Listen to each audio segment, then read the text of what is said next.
Sabe aqueles momentos que nós passamos na nossa vida, algumas tempestades que nós passamos na nossa vida, que nós não sabemos o porquê?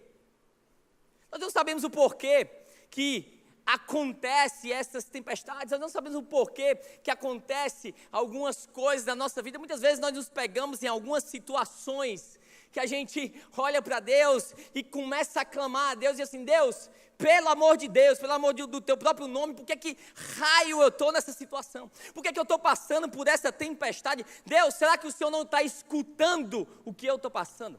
Será que o Senhor não está escutando a minha oração? Será que o Senhor está alheio àquilo que eu estou passando aqui nesse momento? Será que o Senhor não está vendo a minha situação, a minha situação no meu casamento, a minha família? Será que o Senhor ficou surdo e não está escutando o meu clamor e as minhas orações?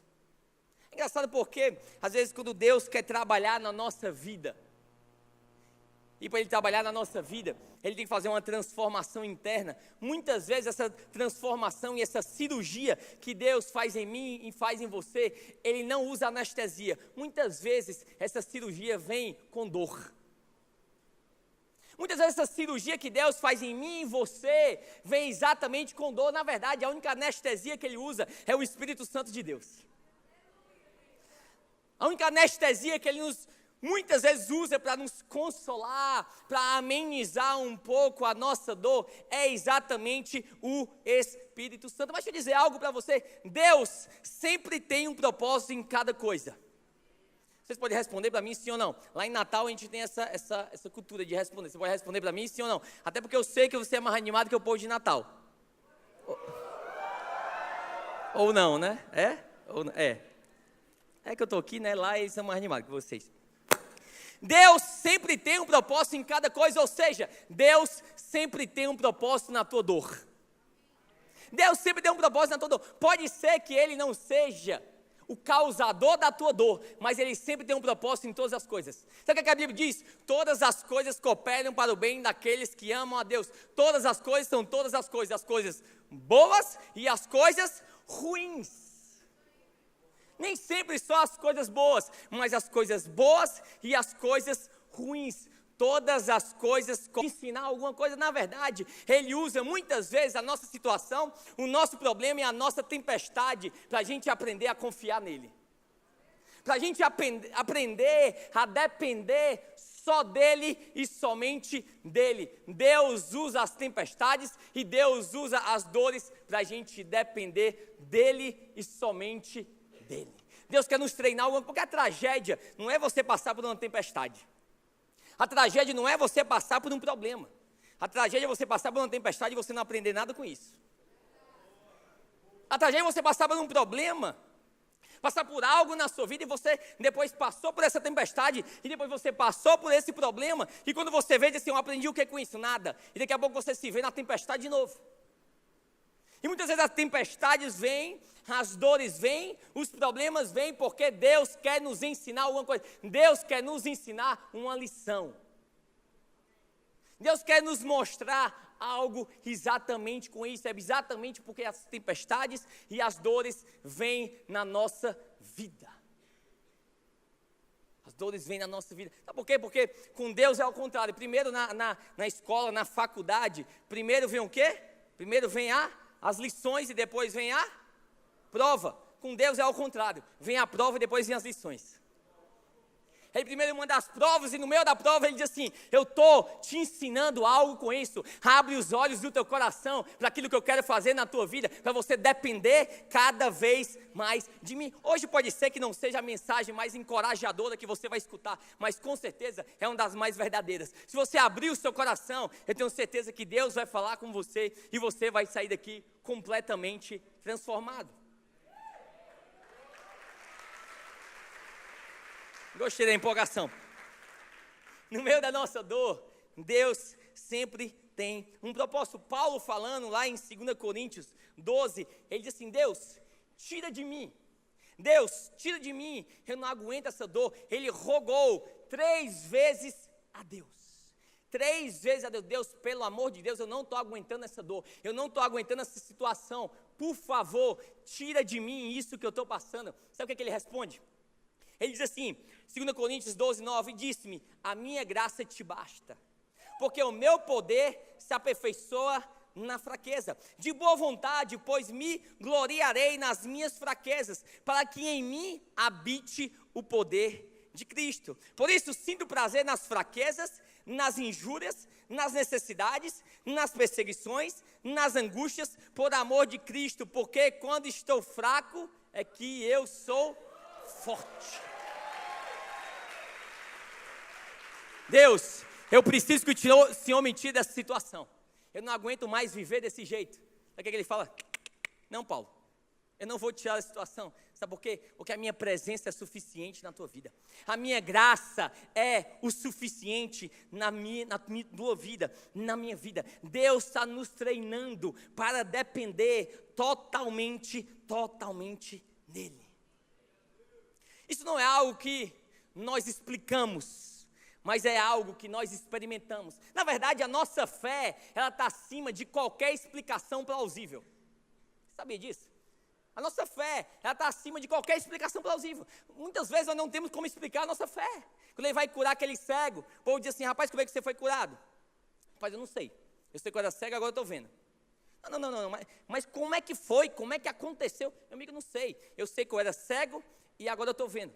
Não, mas precisa ter alguma coisa, me diga como foi que aconteceu, me diga por que você foi curado. Ele disse, meu amigo, eu não tenho a mínima noção, eu sei que eu era cego e agora eu estou vendo. Como é que a transformação acontece na nossa vida? Eu não sei, eu sei que a gente abre o nosso coração para o Espírito Santo de Deus fazer. Eu sei que eu era cego e agora eu estou vendo. Eu sei que eu vivia de um jeito e agora eu vivo de outro. A fé não se explica, ela está acima de qualquer explicação plausível que nós podemos dar para ela. Deus sempre tem um propósito em todas as coisas. Oração não é só você pedir a Deus aquilo que você quer pedir e Ele responder, mas é confiar que mesmo Ele não te respondendo, Ele está no controle da situação. Que mesmo Ele não respondendo de imediato a tua oração, mesmo assim, Ele ainda tem um controle, mesmo assim, Ele é todo poderoso para fazer. Por que é que as tempestades vêm sobre a nossa vida? Eu queria ler com você Marcos 4, capítulo 4, do 35 ao 41, dá para botar aí, que eu leio no telão com vocês. Marcos 4, verso 35 ao verso 41, se não, eu leio aqui. É o Gabriel, né? Continua, Gabriel? Dá para ver. 4:35 ao 41, vou ler aqui para vocês. Acompanhe aqui, eu vou ler aqui. Ao anoitecer, Jesus disse aos seus discípulos, vamos atravessar para o outro lado do mar. Com ele a bordo, partiram e deixaram a multidão para trás. Embora outros barcos o seguissem, logo uma forte tempestade se levantou. As ondas arrebentavam sobre o barco, que começou a encher-se de água. Jesus dormia na parte de trás do barco, com a cabeça numa almofada. Os discípulos o acordaram, clamando, mestre, vamos morrer. Será que o Senhor não se importa? Jesus despertou, repreendeu o vento e disse ao mar, silêncio, aquiete-se. De repente o vento parou e houve uma grande calmaria. Então Jesus lhe perguntou, por que estão com medo? Ainda não têm fé? Apavorados, os discípulos diziam uns aos outros, quem é este homem que até o vento e o mar lhe obedecem? Quem é este homem que até o vento e o mar lhe obedecem? Tiago, por que as tempestades vêm sobre a nossa vida? Coisa que nós temos que aprender é que as tempestades na minha vida e na sua vida, elas são inevitáveis. A tempestade, ela chega para o rico, ela chega para o pobre. A tempestade, ela chega para aquele que é bonito e ela chega para aquele que é feio. Ela chega para aquele que tem fé e chega para aquele que também não tem fé. Ela chega para aquele que crê e ela chega também para aquele que não crê. As tempestades da nossa vida, elas são inevitáveis. Nós não somos blindados às tempestades. Elas vão vir de um jeito ou de outro. As tempestades, elas são inevitáveis. Elas chegam de repente, subitamente a tempestade chega na minha vida e chega na sua vida. Nós não podemos prever a tempestade, nós podemos nos preparar para a tempestade. E muitas vezes até você se preparando para a tempestade, você sendo uma pessoa saudável, você fazendo exercício, você se alimentando bem, e muitas vezes a doença chega sobre a sua vida. Por quê? Porque as tempestades são inevitáveis. Elas vão acontecer de uma forma ou de outra. As tempestades também são inesperadas. Nós não esperamos a tempestade. Ela vem de uma vez, sem aviso prévio, sem bater na nossa porta. Ela chega de repente como um vendaval, sem falar nada. De repente, inesperadamente, a tempestade chega na nossa vida. Não sei se você percebeu, mas quando Jesus chama os discípulos para o outro lado, não havia tempestade. Não havia tempestade, simplesmente assim, vamos lá para o outro lado. E quando eles estavam indo, foi exatamente aí aonde a tempestade veio sobre a vida deles. Ela foi exatamente inesperada, chegou subitamente, porque é exatamente assim como a tempestade acontece. Elas são inevitáveis e elas são inesperadas. As tempestades, elas também são inadministráveis. Inesperadas, inevitáveis. Ela também não tem como nós administrarmos a tempestade. Ali, na verdade, não era um mar, era um lago, formado por montanhas, descia um vento gelado e batia na água. E naquele momento, aquela tempestade de vento passava sobre a vida dos discípulos. Mesmo muitos deles sendo pescadores e muitos deles já serem acostumados com as tempestades.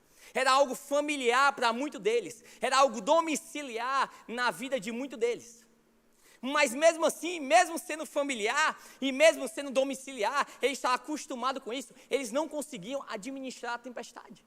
Muitas vezes é assim que acontece na minha vida e na sua vida. Às vezes as tempestades são domiciliares, familiares. Às vezes é algo que acontece no nosso casamento.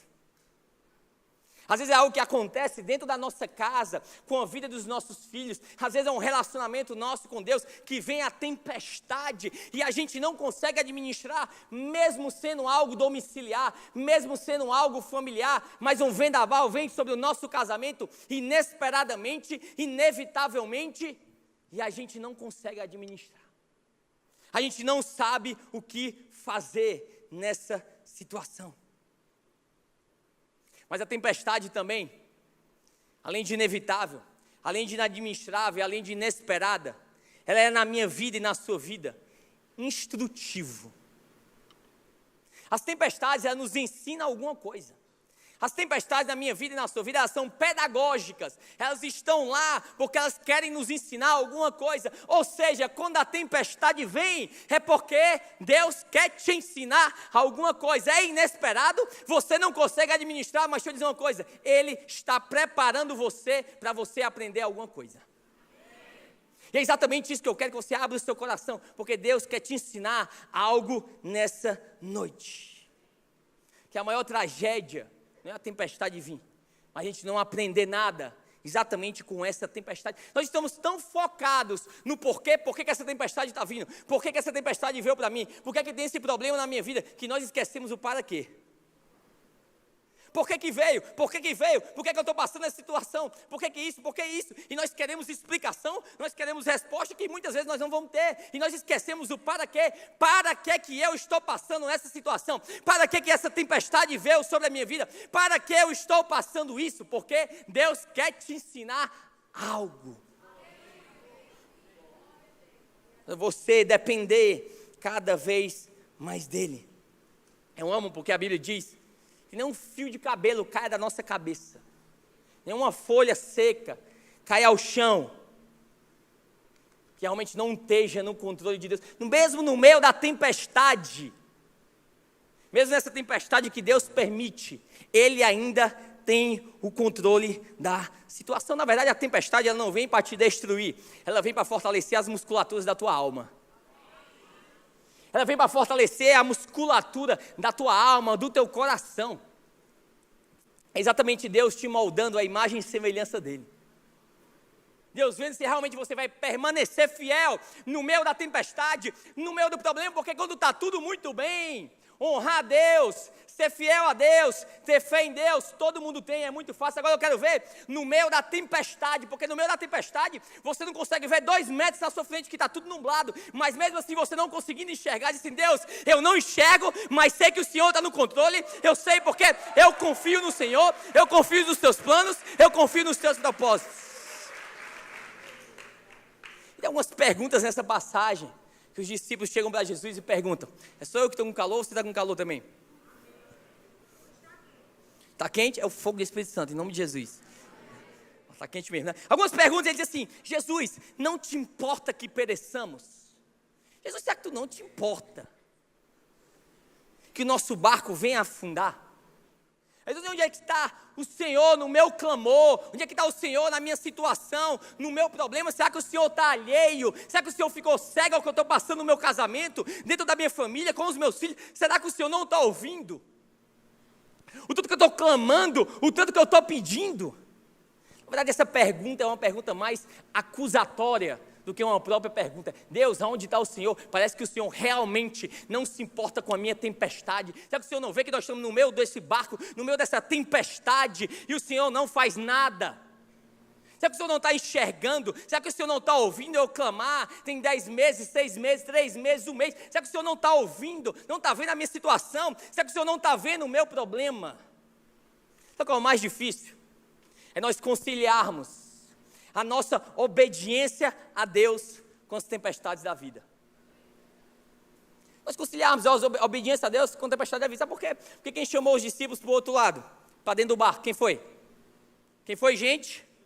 Jesus. Ou seja, quem botou eles no meio da tempestade foi quem? Jesus. Obediência a Deus, conciliar junto com as tempestades da vida. Porque você entender uma tempestade na vida de Jonas é fácil, sim ou não? Jonas pegou e não escutou a voz de Deus, quis ir para outro lado, ele não foi obediente à voz de Deus. Então a tempestade veio sobre a vida de Jonas para botar ele de volta ao caminho e ao propósito que Deus tinha para a vida dele. Ou seja, a tempestade na vida de Jonas é fácil, ele desobedeceu a Deus.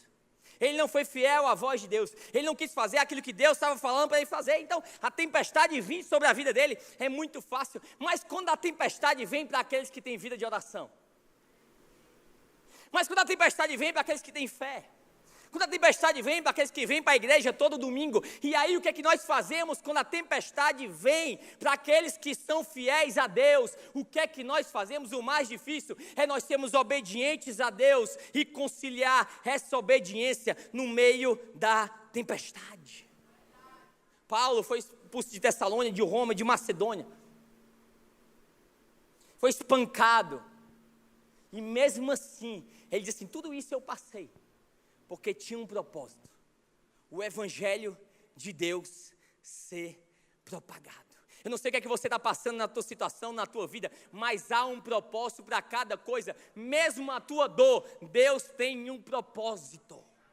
Deus é craque em tornar aquele que está causando dor na tua vida, em uma vida realmente de adoração. Esse é o nosso Deus. Agora você imagina, João Batista, Paulo nessa situação e João Batista também preso. Naquele momento ele preso, primo de Jesus.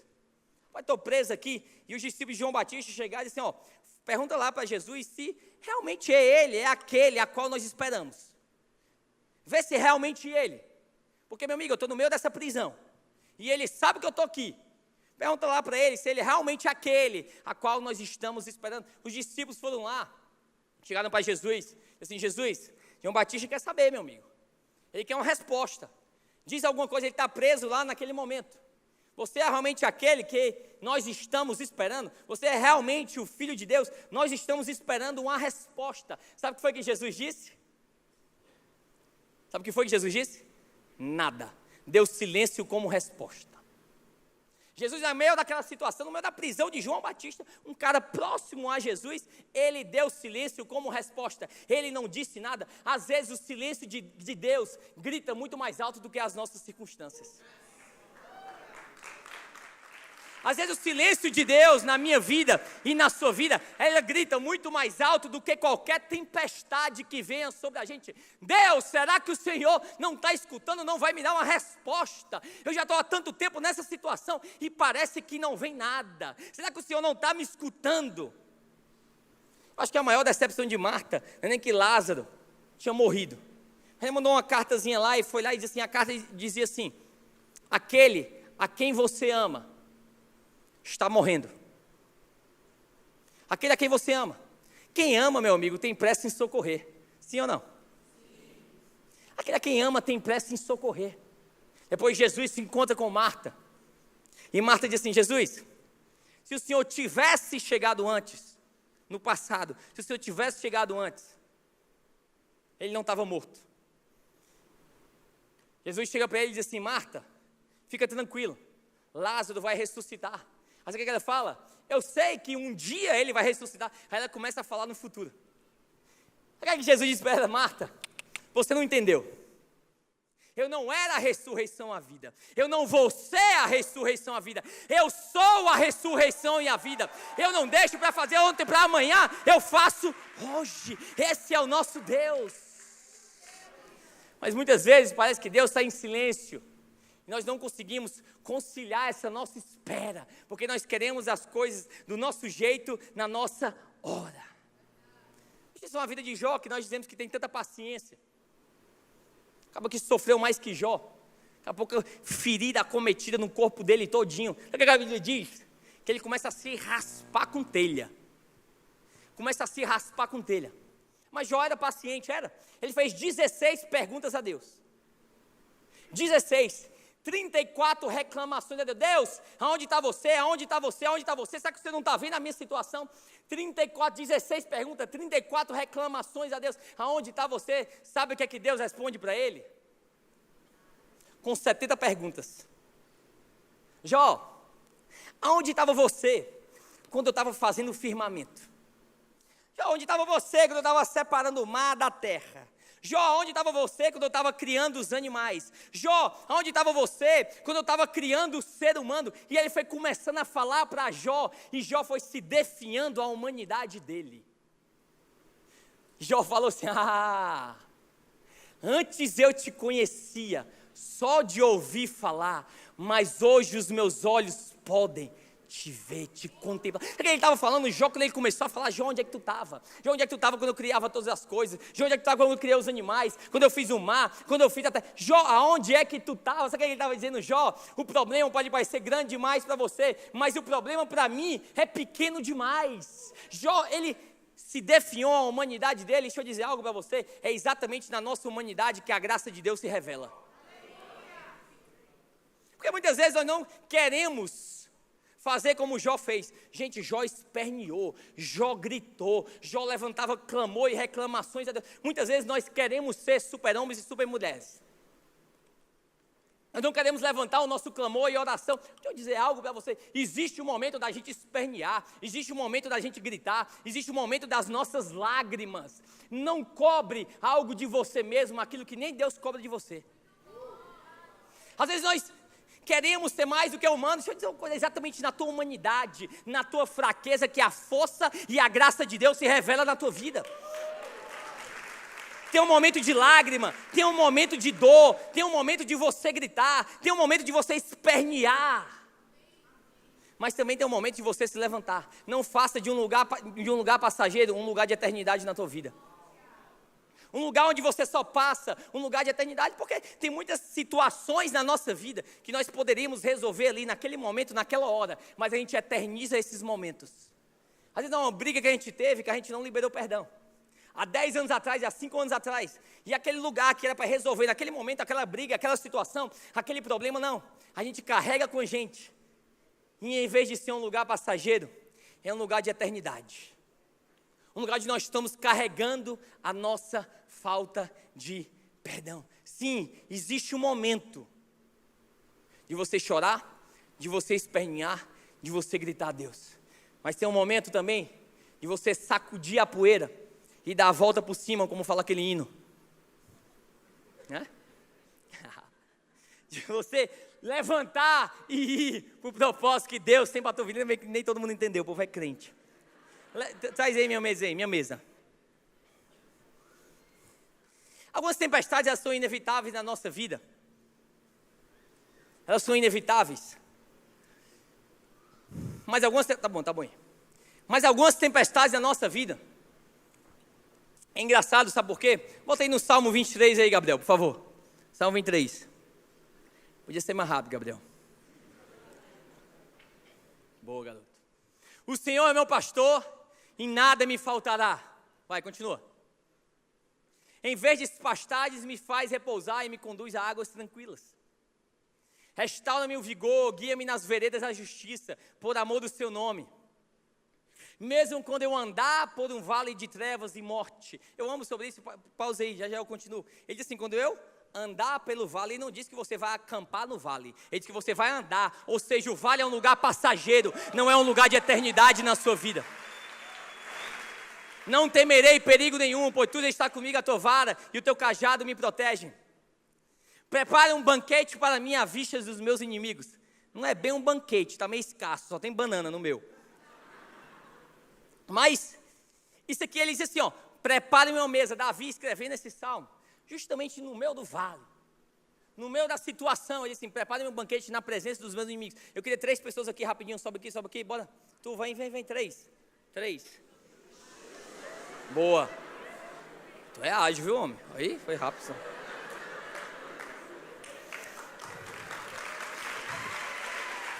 Ele diz assim, prepare-me uma mesa na presença dos meus inimigos. Às vezes nós achamos que o inimigo é sempre o cão, né? A gente demoniza tudo. Não, é o cão, é o meu inimigo. Não. Às vezes o teu inimigo pode ser uma condenação que você traz para a tua própria vida. Às vezes o teu inimigo pode ser uma falta de perdão. Às vezes o teu inimigo pode ser uma insegurança que você tem na sua vida. Eu vou dizer uma coisa, o teu inimigo não é só o cão, é o diabo, não. Às vezes é algo que você traz para a tua própria vida. Tem tempestades que são inesperadas e são inevitáveis, mas tem tempestades que nós próprios causamos pela nossa própria vida. Que nós próprios trazemos para a nossa própria vida. Trazemos condenação, trazemos falta de perdão, trazemos insegurança, não trazemos aceitação. Tempestades que vêm sobre a nossa vida. E sabe qual é o problema? Ele diz assim, prepare-me um banquete na presença dos meus inimigos. Aí aqui está aqui meus inimigos, condenação, insegurança, falta de perdão. Falem comigo, falem. Bora, levanta a voz, homem, bora, vai. Fala mais alto. Pode continuar. Sabe qual é o nosso problema? Pode continuar falando. É que nós chegamos no banquete que Deus preparou para a gente, na mesa que Deus preparou para a gente, sabe o que a gente faz? Nós estamos alimentando os nossos inimigos, alimentando a nossa condenação, não é para morder não, alimentando a insegurança, alimentando a falta de perdão, alimentando aquilo que aconteceu com a gente há 10 anos atrás, nós estamos alimentando. Ele diz assim, eu preparo um banquete na presença dos meus inimigos, mas deixa eu dizer uma coisa, ele não diz que o inimigo está na sua mesa. Sai, meu amigo, sai, inimigo. Ele disse assim, ó, na presença dos inimigos. Ele não diz que os inimigos estão sentados à tua mesa. Ele diz que o banquete é para você e não para os seus inimigos.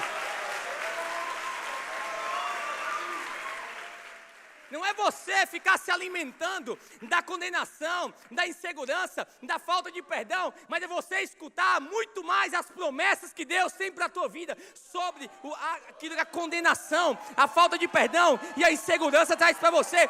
Prepare-me uma mesa, um banquete na presença do meu inimigo. O banquete é para você, o alimento é para você. Aquilo que você não alimenta, aquilo que você não dá comida, vai morrendo e vai se definhando. Para de dar comida para a tua condenação, para tu ver se ela não vai morrer. Para de dar comida para a tua falta de perdão, para tu ver se ela vai acabar, se ela não vai morrer.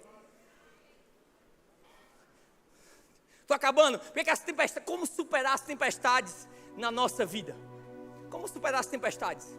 Primeiro ponto que eu quero falar para você é promessa. Promessa de Deus. Sabe por quê? Porque promessa de Deus e realidade são a mesma coisa. Não, vou repetir, você não entendeu. Promessa de Deus e realidade são a mesma coisa. Sabe o que Jesus falou, ei? Vamos para o outro lado. A promessa dele era onde? O O outro lado, imagina onde é que vai ser o destino deles? O outro lado, meu amigo. Você está na tempestade. Quando você andar, quando você passar pelo vale da sombra da morte, essa tempestade não é um lugar de eternidade, é um lugar de passagem. Vai passar, vai passar, vai passar. E eu amo quando ele diz assim, quando eu andar. Sabe o que ele está dizendo andar? Porque muitas vezes a tempestade vem e nos paralisa. A gente não sai, não. Ele não mandou você paralisar no meio da tempestade. Ele mandou você continuar andando, meu amigo. Há um propósito, há um caminho, que é o autor e consumador da nossa fé. Jesus, o nosso propósito, a nossa promessa não vão parar por conta de uma tempestade. Ele tem um propósito na nossa dor, na nossa tempestade, na nossa situação. Ele nos chamou, ele tem promessa. Você vai para o outro lado, é de fé em fé, de força em força, de glória em glória. Pode ser que você não chegue do outro lado com o teu barco inteiro. Pode ser que você chegue apoiado em algumas tábuas, em alguns pedaços de madeira. Você chegue um pouquinho quebrado. Você chega um pouquinho frustrado, cheio de dor. Mas você vai chegar. É o teu destino. O teu destino é o outro lado. Fala assim, o meu destino é o outro lado. Deus tem um outro lado para você hoje. Mais fé, mais força, mais confiança, um nível de intimidade maior com Ele. Ele só te pede um passo de cada vez, de fé em fé, de força em força, de glória em glória. Sabe por quê? Como é que você vai superar essa tempestade? Por conta da presença de Jesus. Jesus diz assim, ei, vai no barco, sozinho. Não. Quem estava no barco junto com os discípulos? Jesus. Deus não nos prometeu a ausência de tempestade. Ele nos prometeu a presença dele na tempestade. Ele não disse que a gente assim, você não vai ter problema. Não, ele não diz isso. Ele diz que mesmo em meio ao problema, a presença dele vai estar lá com a gente. Ele não nos prometeu a ausência de luta, mas ele nos prometeu vitória segura. Ele não nos prometeu a ausência no vale, mas a presença dele em meio ao vale. A presença dele está lá, na tempestade, no problema, na circunstância. Jesus está com você, a presença dele está com você. Como é que nós superamos a tempestade? A paz de Deus que excede todo entendimento. Ele estava dormindo, no meio daquela tempestade, no meio daquele vendaval. Jesus estava dormindo, porque ele era um homem, 100% homem. Ele estava cansado, meu amigo. Ele estava dormindo lá na tempestade. E 2, sabe por quê? Porque ele confiava no cuidado paternal do seu pai.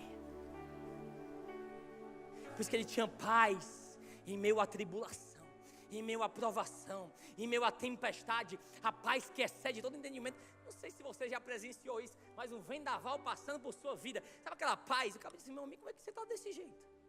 É a paz de Deus que excede todo entendimento. Mas meu amigo, como é que tu está desse jeito? Uma paz, um olhar de tranquilidade. Como é que você consegue dormir, colocar sua cabeça no travesseiro? É a paz de Deus que excede todo entendimento. A paz não é ausência de problema, mas confiança em meio ao problema. Não é ausência de tempestade, mas saber que Ele está com a gente mesmo em meio à tempestade.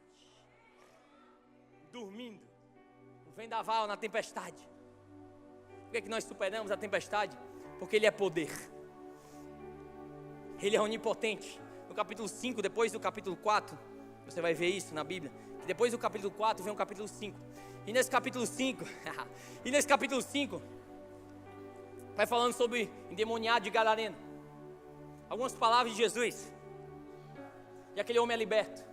Porque o nosso Deus, Ele tem poder sobre os demônios. Algumas palavras, depois vem a mulher do fluxo de sangue. Naquela situação, muito tempo, ela tinha tentado de tudo, gastado o dinheiro dela todo, com médicos. Ela pegou no tzitzit de Jesus, na orla do manto de Jesus. Tiago, por que essa palavra tzitzit? Não, é só para saber que eu sei. É só bem na orlinha do manto. Saiu virtude, saiu poder. Sabe por quê? Porque nosso Deus, Ele tem poder sobre as enfermidades. É por isso que nós superamos as tempestades. Filho de Jairo, tinha 12 anos. Jesus chega. Diz, Talita cumi, menina levanta e anda.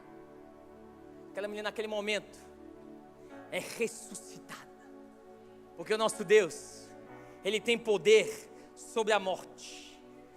Nesse momento você não precisa ter medo, você só precisa ter fé e confiança. Eu amo porque depois ele vai falando sobre outra tempestade. Eu lhe juro que eu estou quase acabando. E nessa tempestade, nessa primeira tempestade, Jesus acalma primeiro a tempestade, para depois ele falar com os discípulos. Ele diz assim: acalma, aquieta-te. Depois ele fala para os discípulos: ei, será que você não tem fé? Mas na outra tempestade, que vocês vê que Jesus está lá, e você conhece a história, o povo acha que é um fantasma, mas não é Jesus. Nessa outra tempestade, Jesus fala primeiro com os discípulos, para depois ele falar com a tempestade. Na primeira ele fala com a tempestade, para depois falar com os discípulos. Na segunda ele fala com os discípulos, para depois falar com a tempestade. Deus, ele está nos ensinando outra forma pedagógica de nos ensinar. Está nos ensinando de uma forma diferente. Porque tem aquelas tempestades externas que não abalam, mas muitas vezes a tempestade que mais nos abalam é a tempestade interna. Por isso que primeiro ele vai falando para os discípulos: ei, te acalma, não tenha medo. Porque muitas vezes não é a tempestade externa, mas é o que a tempestade externa faz com a nossa tempestade interna. É o que a tempestade externa causa uma tempestade interna dentro da nossa vida. E Jesus, ele vai acalmando. Ele tem poder para acalmar a tempestade externa, mas ele também tem poder para acalmar a tua alma, para te dar exatamente um sono tranquilo. Quem é este? Eles perguntam. Que o vento, o mar obedecem à sua voz. Quem é esse? Que basta algumas palavras dele, a tempestade para, o mar se acalma. Quem é este? Eu amo porque Jesus, ele vem andando sobre as ondas. E quando algo tem na Bíblia, ela tem por algum propósito. Sempre tem um porquê. Se está na Bíblia, meu amigo, tem um porquê. Sabe por que ele vem andando sobre as ondas? Porque ele está dizendo: aquilo que tira o teu sono, aquilo que te aflige, aquilo que você não consegue dormir direito, aquilo que você não consegue trabalhar direito, aquilo que você não consegue viver direito, está exatamente debaixo dos meus pés. É por isso que ele vem andando sobre as ondas, porque ele diz: aquilo que está tirando o teu sono está exatamente debaixo dos meus pés. Não é mais poderoso do que o meu nome. Quem é este que até o vento obedece à sua voz? Este é aquele que desde o princípio em Gênesis já disse que ia pisar na cabeça da serpente. Ele é aquele maravilhoso conselheiro, Deus forte, Pai da eternidade, príncipe da paz. Ele é o alfa, ele é o ômega, ele é aquele que era, aquele que é e aquele que há de vir. Esse é exatamente o nosso Jesus. Na dor, no sofrimento, ele sempre está presente. Eu me lembro quando minha filha, cheguei em casa um dia. Eu tenho uma filha de 11 anos de idade. Orem por mim, que ela está na fase de adolescência, então por favor, orem por mim. Tá? Pode orar por mim? Então ore. É a minha tempestade no momento. Mas ela não vai me abalar. Estou seguro em Cristo Jesus, amém? Ela só vai namorar com 25 anos, aleluia. Não venha rir não, é verdade. Sim, eu cheguei um dia em casa, minha filha, coisa mais linda, eu gosto de chamar ela de neném papai, de coisa linda. Fica doidinha quando eu deixo ela no colégio, abre o vídeo assim: neném papai te amo, fica doida. Cheguei em casa, minha filha pulou de um sofá para outro. Nessa pulada de um sofá para outro, ela abre o queixo. E naquele momento ela abre o queixo, eu pego ela, levo ela para o hospital. Eu tenho um pavor a sangue, eu não posso ver sangue, o único sangue que eu posso ver é o sangue de Jesus, aleluia. E ela pulou, o queixo dela abre naquele momento. Eu levo ela para o hospital. E quando eu levo ela para o hospital, eu entro com ela já junto com o médico. E o médico começa a costurar o queixo dela sem anestesia. Anestesia nenhuma. E começa a costurar o queixo dela. E ela começa a espernear, começa a gritar: papai, eu quero ir lá para fora, papai, deixa eu ir brincar. Papai, por que essa dor está acontecendo comigo? Papai, por que o Senhor está deixando eu sentir essa dor? Papai, me solta, não me segura. Deixa eu ir lá para fora. Eu não quero sentir essa dor nesse momento. Papai, por favor, não deixa eu ficar naquele momento não tinha palavras para eu explicar para ela que ela precisava passar por essa dor. Não havia nada que eu pudesse dizer para ela que eu disse assim: Diana, você precisa passar por isso. Você precisa passar por essa dor, você precisa passar por essa tempestade. É bom porque isso vai te fortalecer, isso vai te deixar curada. Não tinha palavras para dizer nada para ela. A única coisa que eu podia fazer é segurar ela e saber que eu estava com ela ali, mesmo em meio à dor. É exatamente Deus comigo e com você. Tem coisas que Ele não vai te explicar, e você está dizendo assim: Deus, por que eu estou passando por essa tempestade? Por que eu estou passando por esse problema? Por que eu estou passando por essa situação? Meu filho, eu não tenho como te explicar agora, mas confie em mim. A minha presença está com você agora, nesse momento.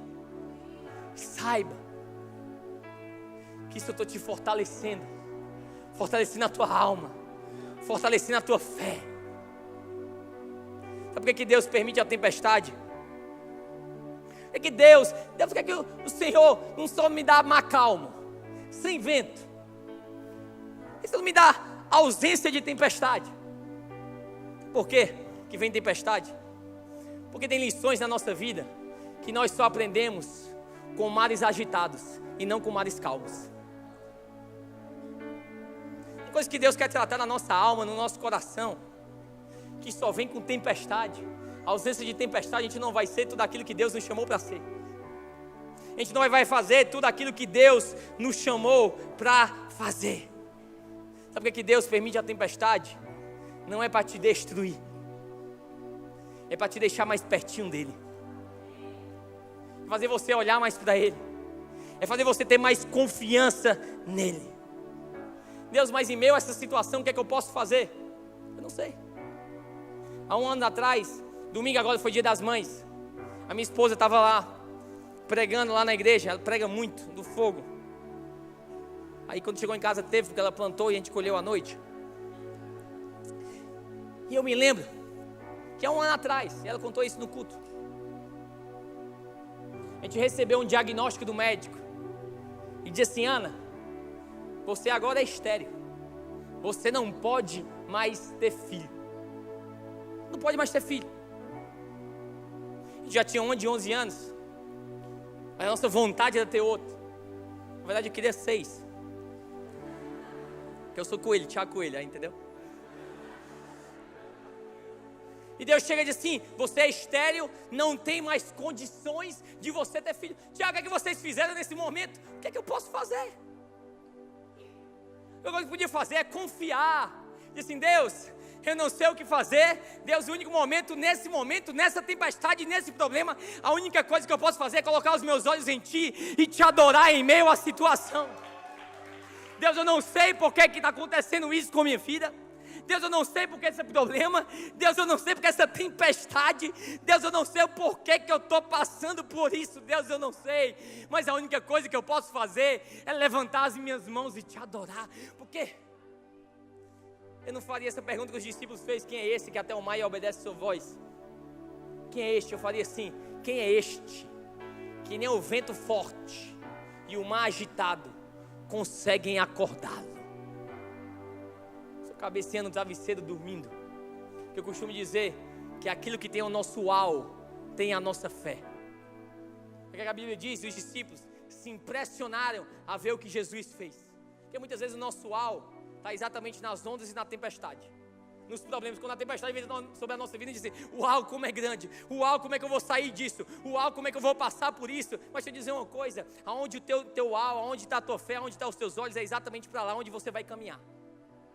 Se o teu uau está na tempestade, é exatamente para lá onde você vai se afundar mais ainda. Mas quando os teus olhos, a tua fé e o teu uau estão naquele autor e consumador da nossa fé, em Jesus, assim: Jesus, eu não sei porque eu estou passando isso. Jesus, eu não sei porque esse problema. Jesus, eu não sei porque essa tempestade. Mas eu confio em Ti, no meio do problema, no meio da tempestade. Tem uma música que diz assim: ainda que a dor me diga que não, eu sei que é por amor que estás me ensinando que sempre é Deus. Se faz chuva, se faz sol, eu não sei, Deus, nos dias calmos, nos dias agitados, nos dias alegres, nos dias tristes, eu sei que o Senhor estás me ensinando que sempre é Deus. No meio da tempestade, no meio da bonança, no meio de ventos calmos, no meio de ventos agitados, eu sei que o Senhor está fortalecendo as musculaturas da minha alma. Isso não é para me destruir, isso é para me deixar mais pertinho do Senhor, mais próximo do Senhor.